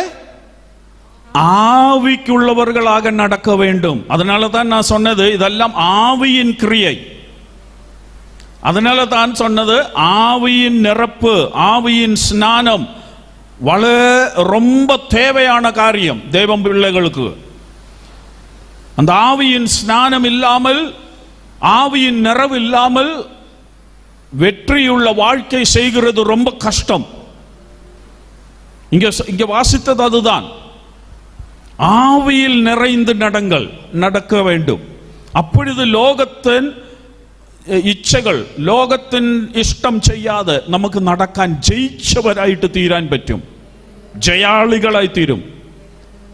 நம்ம எல்லாம் வெற்றி உள்ளவர்களாக முடியறதுக்கு தான் நமக்கு எல்லாம் விருப்பம். நம்ம பிள்ளைகள் ஸ்கூல்ல போகிறது, அவங்க ஒவ்வொரு வருஷமும் ஓரோ கிளாஸ் முடியும் பொழுது அவங்கள் தோற்றவர்களாக இருக்கிறதா உங்களுக்கு விருப்பம், இல்லை ஜெயித்து வெற்றி கொண்டு அடுத்த கிளாஸுக்கு கயறுகிறது உங்களுக்கு விருப்பம்? ஜெயித்து அடுத்த கிளாஸில் கயற வேண்டும், வெற்றி அடைந்து அடுத்த கிளாஸில் கயற வேண்டும். அதுதான் அதுக்காக தான் நம்ம அவர்களை பள்ளிக்கூடத்தில் விடுகிறது, அதுக்காக தான் நாம் டியூஷனுக்கு விடுகிறது. இதே மாதிரி நம்ம வாழ்க்கையிலே வெற்றியுள்ளவர்களாக தீருகிறதை பார்க்கிறது தான் தேவனுக்கு சித்தம். தோற்று போகிறவர்கள் அல்ல, வெற்றியுள்ளவர்களாக தோணும். ஆனால் அதுக்கு ஆவியின் சகாயம் ஆവശ്யம், தேவைதான். அதுக்காக தான் ஆவியினால் நீங்கள் நிறையப்பட வேண்டும். ஆவியில் வாழ்க்கை நிறைந்து நீங்க முன் செல்வீர்கள் என்றால் நீங்கள் வெற்றியுள்ளவர்களாக தீருவீர்கள். அப்படி தீர்றது அப்ப நடக்கிறது ஆவியினால் நிறைந்து நடக்கும் பொழுது வெற்றியுள்ளவர்களாக, ஜெயமுள்ளவர்களாக நடக்க முடியும். அடுத்தது, என்னுடைய சுபாவத்தை, என்னுடைய அந்த நேச்சர், ക്രിസ്തുവെ പോലെയുള്ള സ്വഭാവം, ക്രിസ്തുവെ പോലെ സ്വഭാവത്തിന് എന്താ പറയുന്നത്? സ്വഭാവം തന്നെയാണോ? ഗുണം, ഗുണം, സ്വഭാവம். ஓகே, கிறிஸ்துவை போல நான் ஆய்த்தீருகிறதை என் நடப்பு தான் காட்டுகிறது. பார்க்கலாம் ஒரு வசனம் எபேசு லேகனத்தில் തന്നെ 5ஆம் அத்தியாயம் അതിന്റെ 2ஆമത്തെ വാക്യം. கிறிஸ்து நமக்காக தம்மை தேவனுக்கு சுகந்த வாசனையான காணிக்கையாகவும் பலியாகவும் ஒப்பு கொடுத்து நம்மில் அன்பு கூர்ந்தது போல நீங்களும் அன்பிலே நடந்து கொள்ளுங்கள். நீங்களும் அன்பிலே நடந்து கொள்ளுங்கள். யார் நடந்தது போல? கிறிஸ்து நடந்தது போல. அப்ப என் வாழ்க்கையிலே நான் நடக்கும் பொழுது எப்படி நடக்கணும்? கிறிஸ்துவை போல நடக்கணும். அது என்னவென்று சொன்னால் அன்பினால் நிறைந்து நடக்க வேண்டும். என் உள்ளத்திலே வாசியும் வைராகியும் பிணக்கവും அசூயையும் ஒன்றும் உண்டாகல்ல. அன்பு மட்டும்தான் என் வாழ்க்கையிலே இருக்க வேண்டும். கிறிஸ்து அதுதான் காட்டினார். அப்படி என்றால் கிறிஸ்துவை போல நான் நடக்கணும் என்றால், கிறிஸ்துவை போல ஆயிடணும் என்றால் என் வாழ்க்கை அன்பினால் நிறையப்பட வேண்டும். ஏனென்றால் கிறிஸ்துவின் வாழ்க்கையிலே அன்புதான் இருந்தது, வேற ஒண்ணுமில்லை. அவர்களை சிலுவையிலே ஏற்றும் பொழுதும் அவர்கள் ஜெபித்தார், பிதாவே இவர்கள் செய்கிறது என்னவென்று தெரியாததனால் இவர்களோடு மன்னிக்க வேண்டும் என்று சொல்லி ஜெபிக்கிறார். அப்ப அன்புதான் அவருக்கு உள்ளே இருக்கிறது.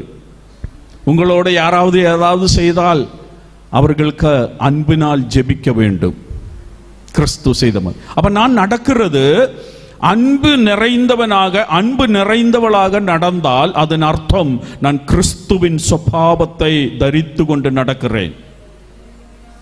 என் வாழ்க்கையிலே மற்றுள்ளவர்களோட ஏதாவது கைப்பு இருந்தால் அதன் அர்த்தம் நான் கிறிஸ்துவை தரித்து கொண்டு அல்ல நடக்கிறது, கிறிஸ்துவின் சுபாவம் உள்ளவளாக அல்ல நான் நடக்கிறது. நான் நடக்கும் பொழுது கிறிஸ்துவை போல நடக்கணும். அதுக்கு அன்பினால் நிறையப்படணும். அப்ப நடக்கிறது என் வாழ்க்கையிலே நான் என்னுடைய சுபாவத்தை காணிக்கிறது. அப்புறம் நடக்கிறது மற்றொரு காரியத்தை காணிக்கிறது, என் விசுத்தியை, ஹோலினஸ், என்னுடைய விசுத்தியை காணிக்கிறது. யோவான் எழுதின 1வது லேகனம் 1ஆம் அத்தியாயம் അതിന്റെ 7ஆമത്തെ വാക്യം. 1 യോഹന്നാൻ 1:7. அவர் ஒளியில் இருக்கிறது போல நாமும் ஒளியிலே நடந்தால் ஒருவரோடொருவர் ஐக்கியப்பட்டிருப்போம். ஒருவரோடு ஒருவர் ஐக்கியப்பட்டிருக்கிறோம். அவருடைய குமாரனாகிய இயேசு கிறிஸ்துவின் இரத்தம் சகல பாவங்களை நீக்கி நம்மை சுத்திகரிக்கும். அப்ப அது நாம் நடக்கிறது சுத்திகரிக்கப்பட்டவராக நாம் நடக்கிறோமா என்று அது காணிக்கிறது. அப்ப அவர் ஒளியிலே இருக்கிறதுனால் நாமும் அவரை போல ஒளியிலே நடக்க வேண்டும். ஹோலினஸ், വിശുദ്ധിയിൽ നടക്കണം. ഇങ്ങനെ ഒന്ന് രണ്ട് കാര്യങ്ങൾ കൂടെ ഒന്ന് പറഞ്ഞിട്ട് വേഗത്തിൽ ആ ഭാഗം വിട്ട് ഞാൻ എൻ്റെ പ്രധാന ദൂതിലേക്ക് വരാം. നടക്കുന്നത് കാണിക്കുന്നത് என்னுடைய அழைப்பை காட்டுகிறது, என் காலிங், என்னுடைய அழைப்பை காட்டுகிறது. வாய்ക്കാം രണ്ട് വാക്യങ്ങൾ. എഫേസ്യ ലേഖനം 4:1. എഫേസ്യർ 4:1. ஆதலால் கர்த்தர் நிமித்தம் கட்டுண்டவனாகிய நான் உங்களுக்கு சொல்லுகிற புத்தி என்னவெனில், நீங்கள் அழைக்கப்பட்ட அழைப்புக்கு பாத்திரவான்களாய் நடந்து, அழைக்கப்பட்ட அழைப்புக்கு பாத்திரமாகுனவட்டம் ஆகுனவரம் நடந்து, பாத்திரவான்களாய் நடந்து നടന്ന് മികുந்த മനത്താഴ്മയും, മികുந்த മനത്താഴ്മയോടെ നമ്മൾ വായിച്ച വിഷയമാ. അപ്പം ഞാൻ നടക്കേണ്ടത് என்னை அழைத்திருக்கிற அழைப்புக்கு தகுதியான நிலையிலே நான் நடக்க வேண்டும். அப்ப என் நடப்பு என்னுடைய அழைப்புக்கு தகுதியான நிலை. என்னை யாராக அழைத்திருக்கிறார்? രാജാക്കളും പുരോഹിതന്മാരും രാജാക്കളുമായിട്ടൊക്കെ വിളിച്ചു. ദൈവ പൈതലായിട്ട് എന്നെ വിളിച്ചു. കർത്താവിൻ്റെ വേലക്കാരനായി വിളിച്ചു. കർത്താവിൻ്റെ മകനായി വിളിച്ചു. കർത്താവിൻ്റെ മകളായി വിളിച്ചു. ഞാൻ ദേവനുடைய பிள்ளை, என்னை அழைத்திருக்கிறது. அந்த அழைப்புக்கு தகுதியான நிலையிலே நான் நடக்க வேண்டும். அது என் வாழ்க்கையின் வளர்ச்சியை காட்டுகிறது. ஒரு இடத்துல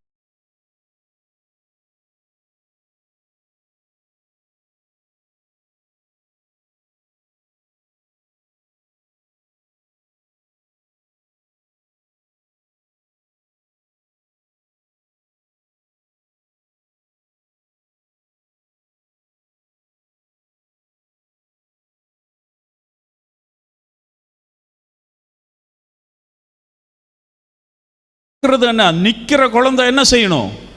நடக்கிறதை காண வேண்டும். அப்பொழுதுதான் நமக்கு பெரிய சந்தோஷம் வருகிறது. அந்த குழந்தை முதல்ல எங்கேயாவது பிடிச்சு அப்படியே நடக்கும். அப்புறம் கொஞ்சம் பொறுத்து பிடிக்காமல் நடக்கும். அதெல்லாம் பார்க்கும்போது தான் அந்த குழந்தை வளர்ந்து கொண்டே இருக்கிறது தெரியும். அப்ப கிறிஸ்துவ வாழ்க்கையில இதே மாதிரி நம்ம வளர்ந்து கொண்டே இருக்கிறோம் என்று தெரிகிறது நம்ம நடப்பை பார்க்கும் பொழுதுதான். அந்த நடப்பில் என்னவெல்லாம் வர வேண்டும் என்றதை தான் நான் சொல்லிக்கொண்டே இருக்கிறது. என் அழைப்புக்கு தகுதியான நிலையிலே நான் நடக்க வேண்டும். கொலோசி லேகனம் 1:10. கொலோசி லேகனம் 1:10. சகலவித நற்கிரிகளுமாகிய கனிகளை தந்து தேவனை அறிகிற அறிவில் விருத்தி அடைந்து கர்த்தருக்கு பிரியமுண்டாக அவருக்கு பாத்திரராய் நடந்து கொள்ளவும், அவருக்கு பாத்திரமாக நடந்து கொள்ள வேண்டும். அவருக்கு யோக்கியமான நிலையிலே, கர்த்தருக்கு யோக்கியமான நிலையிலே நான் நடக்க வேண்டும். அதுதான் அங்க சொல்லி வருகிறது. அவருக்கு பாத்திரமான நிலையிலே, என்னுடைய விருப்பம் அனுசரிச்சல்லை, வேற யாராவது சொல்லிக் கொடுக்கிற விருப்பம் அனுசரிச்சல்லை. என் நடப்பெல்லாம் கர்த்தருக்கு பாத்திரமாகின நிலையிலே நடக்க வேண்டும். அந்த மாதிரி தான் நான் நடக்க வேண்டியது. அப்போ நடக்கிறது என் அழைப்பை காட்டுகிறது. என் வாழ்க்கையிலே நான் கிறிஸ்துவோடு கூட சேர்ந்து நடக்கும் பொழுது அதன் அழைப்பை காட்டுகிறது. ഇങ്ങനെ കുറച്ച് കാര്യങ്ങൾ ഇനി ശിഷ്യത്വത്തെ കാണിക്കുന്നതാണ് നടക്കുന്നത്. 1 യോഹന്നാൻ 2:6. யோகன்னான் எழுதிய லேகனம் 1ஆம் லேகனம் 2:6. அவருக்குள் நிலைத்திருக்கிறேன் என்று சொல்லுகிறவன் அவர் நடந்தபடியே தானும் நடக்க வேண்டும். கர்த்தர் நடந்தபடியே நானும் நடக்கும் பொழுதுதான் நான் அவருடைய சிஷ்யர் என்று, நான் அவന്റെ சிஷ்யனாണെന്ന് അറിയാൻ പറ്റത്തുള്ളൂ. என் விருப்ப பிரகாரம் நடக்கக்கூடாது. நடக்கிறது எப்படி? அவர் நடந்த மாதிரி, அவர் நடக்கிற மாதிரி நான் நடக்கணும். அப்பொழுது நான் யாராய் மாறிவிட்டது? சிஷ்யனாய் மாறி, சிஷ்யையாயிட்டு மாறி. தேவனுக்கு தேவையானது விசுவாசிகளையா சிஷ்யர்களையா? ശിഷ്യർകളെ. കർത്താവ് പോയപ്പോൾ പറഞ്ഞത് നിങ്ങൾ പോയി ശിഷ്യരെ ഉണ്ടാക്കിക്കൊള്ളുവീൻ എന്നാ പറഞ്ഞത്. വിശ്വാസികളെ ഉണ്ടാക്കാനല്ല പറഞ്ഞത്, വിശ്വാസികളെ കൂട്ടാനല്ല പറഞ്ഞത്. വിശ്വാസികൾ വരും എന്തിനാ? പനി മാറാൻ, വീസ കിട്ടാൻ, വീട് കിട്ടാൻ, വണ്ടി കിട്ടാൻ വരും. വിശ്വാസികൾ വരും, അവർ വിശ്വസിക്കും, പ്രാർത്ഥിക്കും, കിട്ടും. പക്ഷേ ശിഷ്യരാകുന്നത് വേറെയാ. അവർക്ക് വണ്ടി കിട്ടിയില്ലേലും, വീട് കിട്ടിയില്ലേലും, വീസ കിട്ടിയില്ലേലും അവര് കർത്താവിനോട് ചേർന്ന് നടക്കും. അതിച്ചിരി പാടാ. നമ്മുടെ സഭകളെല്ലാം മുഖ്യത്വം കൊടുക്കുന്നത് കൂടുതലും വിശ്വാസികളായി തീരാനാ. തെറ്റാ. സഭകൾ മുഖ്യത്വം കൊടുക്കേണ്ടത് മുഴുവൻ ശിഷ്യർകളെ ഉണ്ടാക്കാനാണ്. കാരണം കർത്താവ് അതാ പറഞ്ഞത്. ഒരു കൂട്ടം വിശ്വാസികളെ കൂട്ടുവീനെന്നല്ല കർത്താവ് പറഞ്ഞത്. தேவன் சொன்னது போய் சீஷர்களை சேர்த்து கொள்ளுங்கள் என்றா சொன்னது. இனி அப்போஸ்தல പ്രവൃത്തിയിൽ നിങ്ങൾ വായിച്ചു നോക്കിയാൽ 13, 14 അധ്യായങ്ങളിലെല്ലാം വായിച്ചാൽ 14 അധ്യായത്തിൽ പൗലോസിന്റെ ഒന്നാമത്തെ മിഷണറി യാത്ര, പൗലൻ ഒன்றாவது மிஷனரி பயணம் முடிஞ்ச பிறகு அங்க வாசிக்கிற ஒரு வசனம் இருக்கு. அப்போஸ்தல பிரவൃத்தி 14 அத்தியாயம் 22. சீஷருடைய மனதை திடப்படுத்தி விசுவாசத்திலே நிலைத்திருக்கும்படி அவர்களுக்கு புத்தி சொல்லி நாம் அநேக உபத்திரவங்களின் வழியாய் தேவனுடைய ராஜ்யத்தில் பிரவேசிக்க வேண்டும் என்று சொன்னார்கள். ആരുടെ മനസ്സിനെ ഉറപ്പിച്ചത്? ഇത് ഞാൻ കഴിഞ്ഞ പ്രാവശ്യം ഇവിടെ പ്രസംഗിച്ച വിഷയമോ ഓർക്കുന്നുണ്ടോ എന്ന് എനിക്കറിയത്തില്ല. നിങ്ങൾ അനേക കഷ്ടങ്ങളിൽ കൂടെ നാം ദൈവരാജ്യത്തിൽ പ്രവേശിക്കേണ്ടതാണെന്നും പറഞ്ഞ് കഴിഞ്ഞ പ്രാവശ്യം ഞാൻ കഴിഞ്ഞ ഉപവാസ പ്രാർത്ഥനയ്ക്ക് ഇവിടെ പ്രസംഗിച്ചതാ. അപ്പൊ അവിടെ പറയുന്നത് ശിഷ്യരുടെ മനസ്സുകളെ ഉറപ്പിച്ചു. അപ്പം പൗൽ പോണ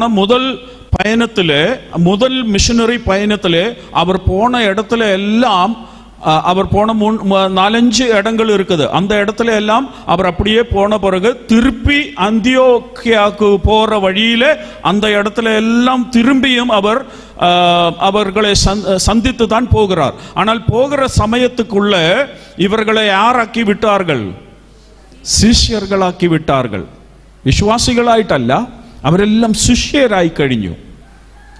അപ്പം ശിഷ്യനായി തീരുക, அது എൻ്റെ நடப்பின் என் கிறிஸ்துவ வாழ்க்கையின் வளர்ச்சியை காட்டுகிறது. நான் விசுவாசியாக முதல்ல வருகிறேன்.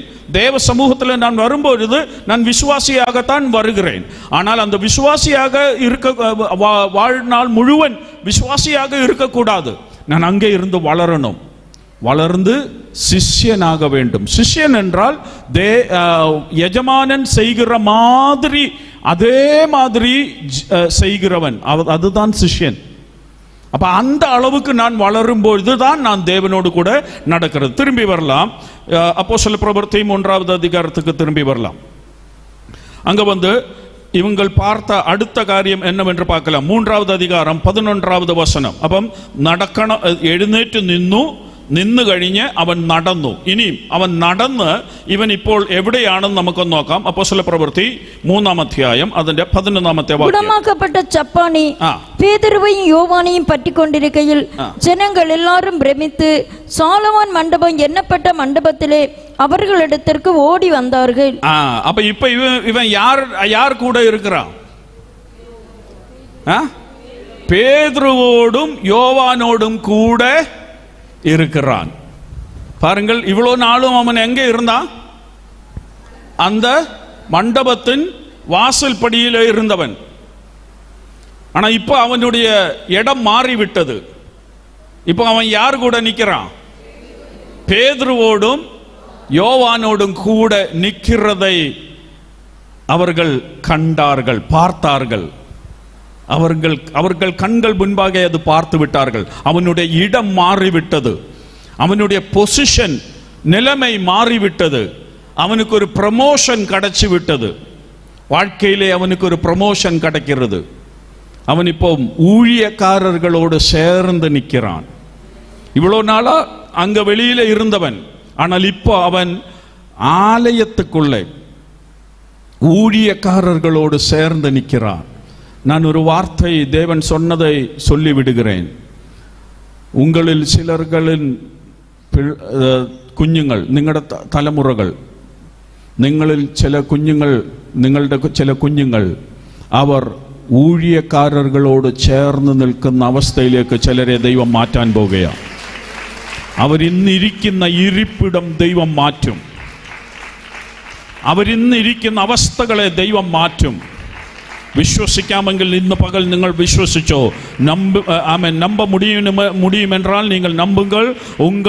உங்கள் பிள்ளைகளை தேவன் ஊழியக்காரர்களோடு சேர்ந்து நின்று ஆமென் தேவனுக்கு மகிமை வரும்படியாக அவர்களின் நிலைமையை தேவன் மாற்றப் போகிறார் என்று ஆவியானவர் சொன்னதை நான் உங்களுக்கு சொல்லிக் விடுகிறேன். ദൈവം അത് ചെയ്യും. ഈ ഉപവാസ പ്രാർത്ഥനയുടെ നടുവിൽ നിങ്ങളുടെ ചില തലമുറകളെ ദൈവം സന്ദർശിക്കും. നിങ്ങളുടെ കുഞ്ഞുങ്ങളെ ദൈവം സന്ദർശിക്കും. കരയുന്ന മാതാപിതാക്കൾ ഇതിനകത്തുണ്ട്. എൻ്റെ കുഞ്ഞുങ്ങളുടെ ഭാവി എന്ന് പറഞ്ഞ് കരയുന്നവരുണ്ട്. അഴുകിற അമ്മമാരും പിതാക്കന്മാരും ഇതിനകത്തുണ്ട്. നിങ്ങളുടെ കുഞ്ഞുങ്ങളെ ദൈവം ആദരിക്കും. അവരുടെ സ്ഥാനം ദൈവം മാറ്റും. അപ്പോൾ തന്നെ ഞാൻ ആത്മാവിൽ ഇങ്ങനെ പറയട്ടെ, ചില കുഞ്ഞുങ്ങൾക്ക് അവരുടെ ജോലിയിൽ ചില പ്രമോഷനുകൾ ദൈവം വരുത്താൻ പോകുകയാണ്. ചില കുഞ്ഞുങ്ങളുടെ ജോലി വിഷയത്തിൽ ദൈവം ചില പ്രമോഷനുകൾ തരാൻ പോകുകയാണ്. ചില ഉയർച്ചകൾ, നന്മകൾ ദൈവം ചിലർക്ക് വേണ്ടി കരുതും. അത് ദൈവനാമ മഹത്വത്തിനായി തീരട്ടെ. അപ്പം കണ്ണുകൊണ്ട് കാണുന്ന ഒരു കാഴ്ച വിശ്വസിക്കുവാൻ ബുദ്ധിമുട്ടാണ്. நம்புறதுக்கு கொஞ்சம் கஷ்டமான காரியம். ஏனென்றால் போன 40 வருடமாக இவன் அங்கதான் இருந்தவன். இவன் நின்றதும் இல்லை, இவன் நடந்ததும் இல்லை. ஆனால் இப்பொழுது இவன் பேதுருவோடும் யோவானோடும் கூட நிற்கிறான். நம்புறதுக்கு கொஞ்சம் கஷ்டம். இப்போ உங்களுடைய மகனுடைய நிலைமையை பார்த்து, அவனுடைய சூழ்நிலையை பார்த்துட்டு நீங்க சொல்லுவீங்க எப்படி அது நடக்கும் என்று உங்களுக்கு நம்ப முடியாது. ஆனால் தேவன் அதை செய்யும் பொழுது உங்கள் கண்ணுகளால் நீங்கள் அதை பார்க்க போகிறீர்கள். அவர்கள் தேவனுக்காக பிரயோசனம் செய்யப்பட போகிறார்கள். 3வது அதிகாரம் 12வது வசனம். 3வது அதிகாரம் 12வது வசனம். பேதுரு அதை கண்டு ஜனங்களை நோக்கி இஸ்ரவேலரே, இதை குறித்து நீங்கள் ஆச்சரியப்படுகிறது என்ன? நாங்கள் எங்கள் சுய சக்தியினாலாவது எங்கள் சுய பக்தியினாலாவது இவனை நடக்க பண்ணினோம் என்று நீங்கள் எங்களை நோக்கி பார்க்கிறது என்ன? അടുത്ത വാക്യം. ആബ്രഹാം, ഈസാക്ക്, യാക്കോബ് என்பவர்களுடைய അവർ ദൈവത്തെ മഹത്വപ്പെടുത്തി എന്നൊരു വാക്യം അവിടെ ഉണ്ടോ? അതുണ്ട്. അതൊന്ന് വായിച്ചേ. தேவனாகிய நம்முடைய பிதாக்களின் தேவன் நம்முடைய பிள்ளையாகிய இயேசுவை மகிமைப்படுத்தினார். இயேசுவை மகிமைப்படுத்தினார். அப்ப பேதுரு அதை கண்டு, என்ன கண்டு? இவங்கள் எல்லாம் ஆச்சரியத்தோட வந்து நிக்கிறது. இவன் வந்து பேதுருவோடும் யோவானோடும் சேர்ந்து நிக்கிறதை கண்ட பொழுது இவங்களுக்கெல்லாம் பெரிய ஆச்சரியமாய் போயிட்டு, அப்ப இவங்களுக்கெல்லாம் பெரிய ஆச்சரியம் வந்ததை கண்டுகொண்டு பேதுரு என்ன சொல்லுகிறார்? பேதுரு ஒரு சிறிய பிரசங்கம் நடத்திட்டு அவர் என்ன செய்தார்? தேவனை மகிமைப்படுத்தினார்.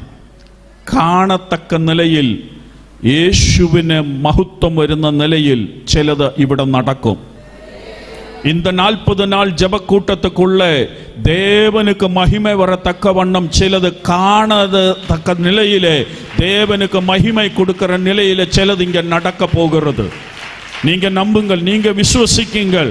உங்கள் நடுவில் தேவன் அதை செய்யும் பொழுது அதை கேட்கிறவங்கள், அதை பார்க்கிறவங்கள் தேவனுக்கு மகிமை கொடுக்கத்தக்க நிலையில் என்ன நடந்தாலும் அதில் எல்லாம் தேவனுக்கு தான் மகிமை வர வேண்டும். அது தெரிஞ்சு கொள்ள வேண்டும். யார் இங்கே வந்து ஊழியம் செய்கிறார்கள் என்றதல்ல விஷயம். இதெல்லாம் நடந்து முடியும் பொழுது தேவனுக்கு மகிமை செல்ல வேண்டும். அது இவங்கள் பார்த்தார்கள். பேதுரு தேவனை மகிமைப்படுத்துகிறார். பேதுரு சொல்லுகிறான், நாங்கள் அல்ல இது செய்தது, நீங்கள் ஏன் எங்களை இவ்வளவு ஆச்சரியத்தோட நீங்க நோக்கிறது? நாங்கள் அல்ல இது செய்தது, இது செய்தவன் இயேசு. ஆபிரகாமினோடு தேவன் வாக்குத்தத்தம் செய்த பிரகாரம் காரியங்கள் எல்லாம் நடந்து விட்ட பிரகாரம் இயேசு வந்து அவர்தான் இதை செய்திருக்கிறார் என்று சொல்லி தேவனுக்கு மகிமை கொடுத்தார். அதை பார்த்தார்கள். അവர்கள் കൂടി നിന്നവர்கள் എല്ലാം அதை பார்த்தார்கள்.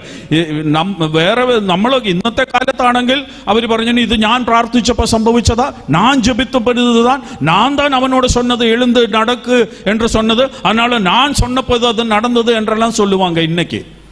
ஆனா அன்னைக்கு பேதுரு அப்படி சொல்லல.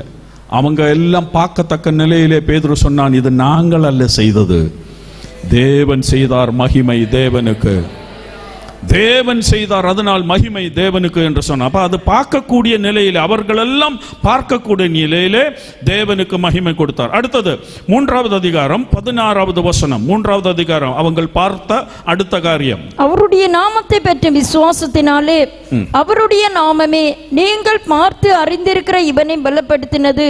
நீங்கள் பார்த்து அறிந்திருக்கிற இவனை பலப்படுத்தினது. இப்ப இவனுக்கு என்ன இருக்கு? பலம் இருக்கு. இவ்வளோ நாளா இந்த காலுகளுக்கு பலம் இல்லாமல் இருந்தது.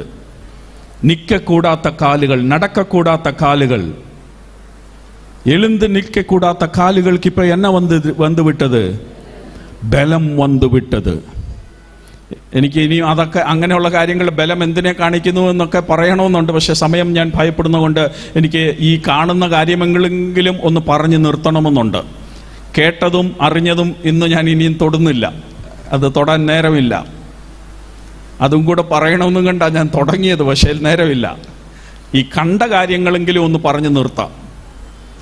அப்ப அவரு கண்டு, நீங்கள் பார்த்த இவனுக்கு என்ன கிடைத்து விட்டது? பலம் கிடைத்து விட்டது. அப்ப இந்த காலவேளையிலே ஆவியானவர் வரும்பொழுது, ஆவியானவர் கிரியை செய்ய ஆரம்பித்து விட்டால் பலமில்லாத உங்களுக்கு பலத்தை தந்து விடுவார். பலஹீனமானவர்களுக்கு பலத்தை பகிர்ந்து விடுவார்.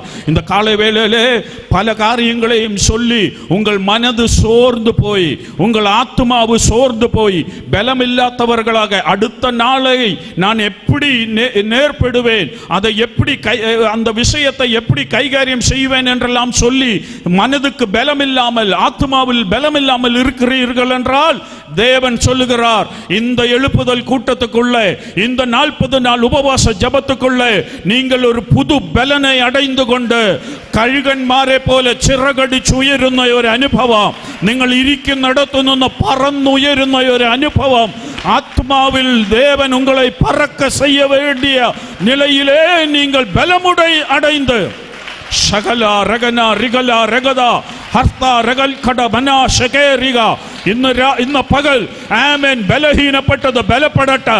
ആത്മാവിന്റെ ബലത്താൽ, പരിശുദ്ധാത്മാവിന്റെ ശക്തിയാൽ ചിലതിന്ന് പകൽ ബലം പ്രാപിക്കട്ടെ.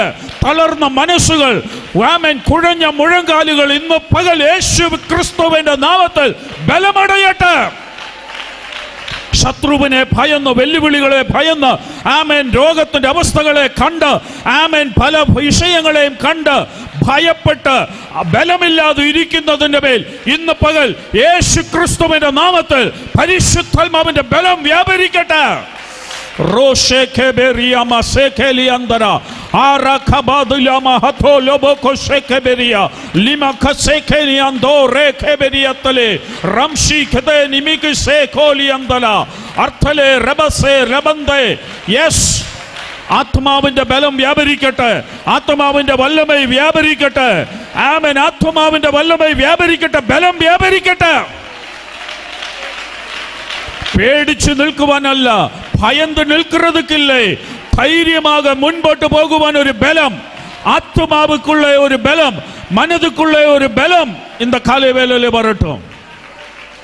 அப்ப ഇവൻ ഇപ്പോൾ ബലമുള്ളവനായി തീർന്നു. കണ്ണുകൊണ്ടവർ കണ്ടു, അവർ കണ്ടു, ബലമുള്ളവനായി തീർന്നു. അടുത്തത് വേഗത്തിൽ 4-ാം അധ്യായം 9-ാം വാക്യം.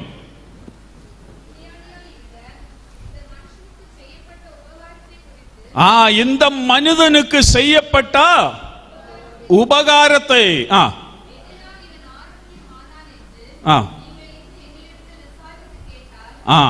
அப்ப இவனுக்கு என்ன இப்ப கடந்து விட்டது? உபகாரம் நடந்தது. அப்புறம் இரண்டாவது அங்க சொல்ற காரியம் என்ன? ஆரோக்கியம். അപ്പം இவ்வளோ நாள் ஆரோக்கியம் இல்லாதவனாக, யாதொரு உபகாரமும் இல்லாத இவன் அப்படியே எல்லா வர்றவங்க கிட்ட எல்லாம் ஏதாவது தாங்களே சொல்லி இப்படியே உட்கார்ந்து கொண்டு பிச்சை யாசிச்சு கொண்டு இருந்தவன், இவனுக்கு இப்ப என்ன கிடைத்து விட்டது? ஆரோக்கியம் கிடைத்து விட்டது. இவ்வளோ நாளா யாராவது எனக்காக ஜெபித்தா தான் என் வாழ்க்கையில எனக்கு முன்னோட்டு போக முடியும் என்று சொல்லி வர்ற பாஸ்டர்மார் கிட்ட எல்லாம் சொல்லி, செல்வின் பாஸ்டரை எப்படியும் அப்படியே கஷ்டப்படுத்தி செல்வின் பாஸ்டர் கிட்ட எப்பவும் வந்து ஜெபிங்க சொல்லி இருந்து இவ்வளோ நாளா பலம் இல்லாமல் இருந்த, ஆரோக்கியம் இல்லாமல் இருந்த சிலர்கள் இன்னும் சொல்ல போகிறார்கள், செல்வின் பாஸ்டர் ஜெபிக்க நேரம் கிடைக்காம போனா கூட நான் ஜெபித்து பலன் அடைவேன். எனக்குள்ளே ஒரு ஜெபம் எனக்குள்ளே ஒரு பலம் தேவன் போட்டிருக்கிறார். அந்த பலத்தினால் நான் ஜெபித்து நான் பலம் அடைந்தவனாக நான் மற்றவர்கள் முன்பாக நிற்கக்கூடிய ஒரு தகுதியுள்ளவனாக ஆண்டவர் என்னை ஆமென் பலப்படுத்த போகிறார். இந்த உபவாச ஜெப கூட்டத்துக்குள்ளே ஒரு ஆவியின் நிரப்பு, ஒரு ஆவியின் ஆமென் ஒழுக்கு என் மேலே வரும் பொழுது ஆமென் அது நான் என்னை பலப்படுத்த போகிறது. நான் தைரியம் உள்ளவனாக ஆமென் என் விஷயத்துக்காக நான் பலமடைந்து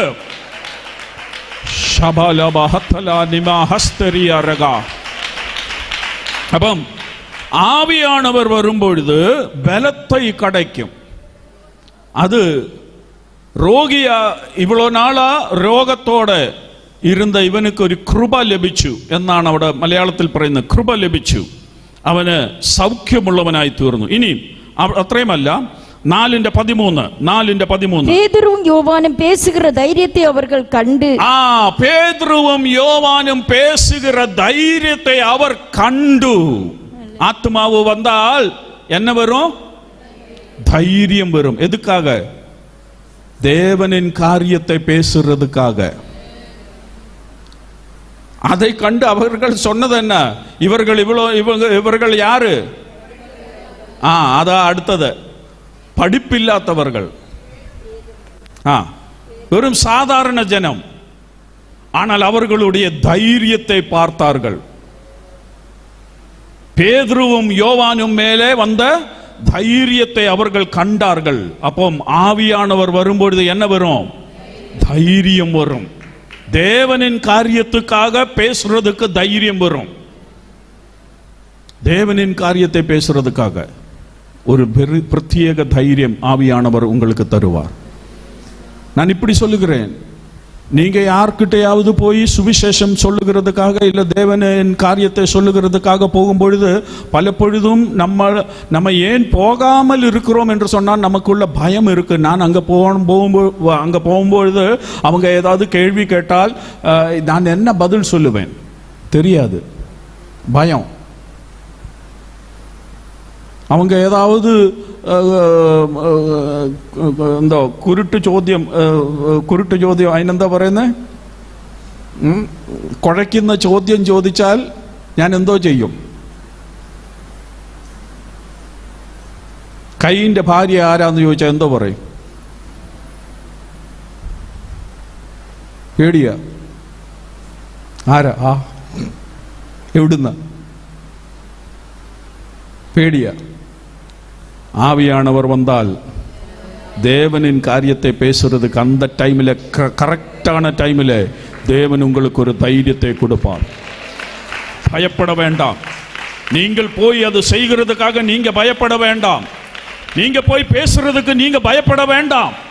தேவன் யாராவது கிட்ட போய் கர்த்தரை பற்றி பேசுங்கள், சொல்லுங்கள் என்று சொல்லி உங்களுக்கு ஒரு ஆயத்தம் அல்ல உங்க உள்ளத்திலே தேவன் உங்கள் மனதிலே அப்படி சொன்னால் நீங்கள் பயந்து உட்காரக்கூடாது. தைரியத்தோட ஆவியானவர் உங்கள் கூட இருந்தால் அந்த டைமில் சொல்ல வேண்டிய வார்த்தையை தேவன் உங்கள் நாவிலே தந்து விடுவார்.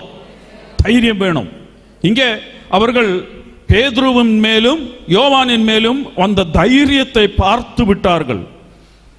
தைரியம் பார்க்கக்கூடிய காரியம் இல்லை, ஆனால் அவர்கள் அதை பேசும் பொழுது அதனாலே அவங்களுக்கு தெரிஞ்சு விட்டது இவர்களுக்கு தைரியம் இருக்குது. இவங்க சாதாரண ஜனம், சாதாரண ஆள்கார். இனி 4:14 சொஸ்தமாக்கப்பட்ட மனிதன் அவர்கள் அருகே நிற்கிறதை கண்டு. அப்ப பாருங்கள், அவர்கள் இப்ப என்ன பார்க்கிறார்கள்? மும்பை பார்த்தது எங்க தெரியுமா? மும்பை அவன் யோவானோடும் பேதுருவோடும் கூட நின்றது. அது எங்கே தெரியுமா?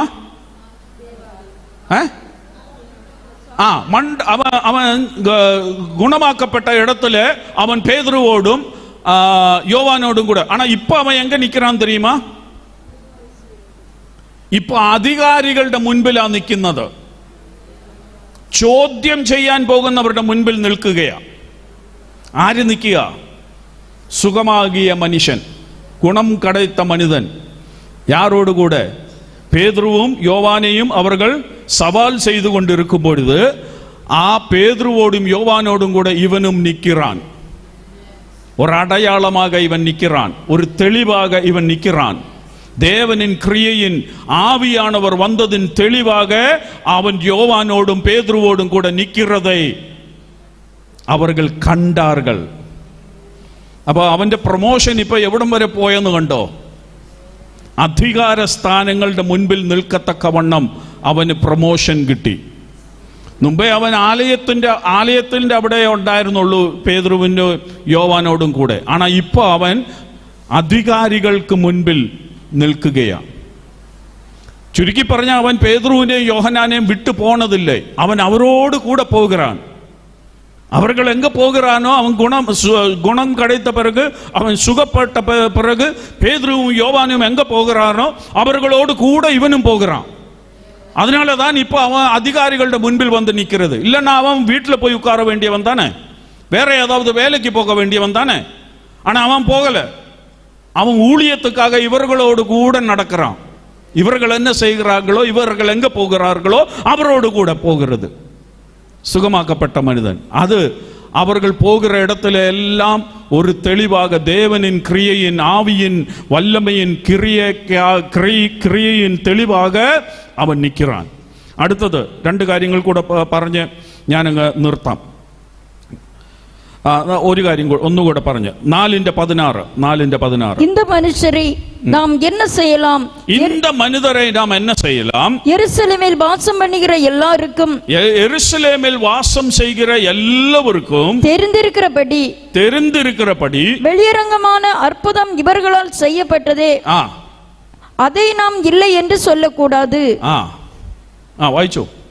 ஆகிலும் இது அதிகமா ஜனங்களுக்குள்ளே பரம்பாதபடிக்கு இது முதல் ஒருவரோடு இந்த நாமத்தை குறித்து பேசக்கூடாது என்று அவர்களை உறுதியாய் பயமுறுத்த வேண்டும் என்று சொல்லிக் கொண்டு அவர்களை அழைத்து இயேசுவின் நாமத்தை குறித்து எவ்வளவும் பேசவும் போதிக்கவும் கூடாது என்று அவர்களுக்கு கட்டளையிட்டார்கள். മതി. അവിടെ മലയാളത്തിൽ അവിടെ വായിച്ചു വരുന്നത് യെരുശലേം മുഴുവൻ അറിയത്തക്കവണ്ണമെന്ന് മാത്രമല്ല, കാണത്തക്ക നിലയിൽ ഇവന്റെ മേൽ നടന്ന ഈ അത്ഭുതം എന്നാണ് അവിടെ പറയുന്നത്. യെരുശലേമിൽ മുഴുവനും അറിയത്തക്ക നിലയിൽ എന്ന് പറഞ്ഞാൽ അവിടെയുള്ള സകലരും കണ്ടു. കഴിഞ്ഞ 40 വർഷം പോണ 40 வருடமாக இவன் அங்கே உட்கார்ந்து கொண்டிருந்தான். இவன் நடக்கிறதை கண்டதில்லை, இவன் நிற்கிறதை கண்டதில்லை, ஒண்ணுமே கண்டதில்லை. இவர்கள் இவர்கள் பார்த்திருக்கிறது இவன் அங்கே உட்கார்றது தான், அதுதான் இவங்க பார்த்திருக்கிறது. ஆனா இப்ப அவங்க சொல்லுகிறார், നമുക്ക് നിഷേധിക്കാൻ പറ്റാത്ത നിലയിൽ, എതിർപ്പറയാൻ പറ്റാത്ത നിലയിൽ ഒരത്ഭുതം നടന്നിരിക്കുന്നു. ഇത് യെരുശലേം മുഴുവനും അറിഞ്ഞു എന്ന് പറഞ്ഞാൽ കണ്ടു. യെരുശലേം മുഴുവനും കണ്ടു കഴിഞ്ഞു ഈ അത്ഭുതം. ഇതിനി നിഷേധിക്കാൻ പറ്റത്തില്ല. ഇന്ന് പകൽ സഭയോട് ദൈവം പറയുകയാ, ജനത്തിന് നിഷേധിക്കാൻ പറ്റാത്ത നിലയിൽ ചിലത് ദൈവം ഇവിടെ ചെയ്യും.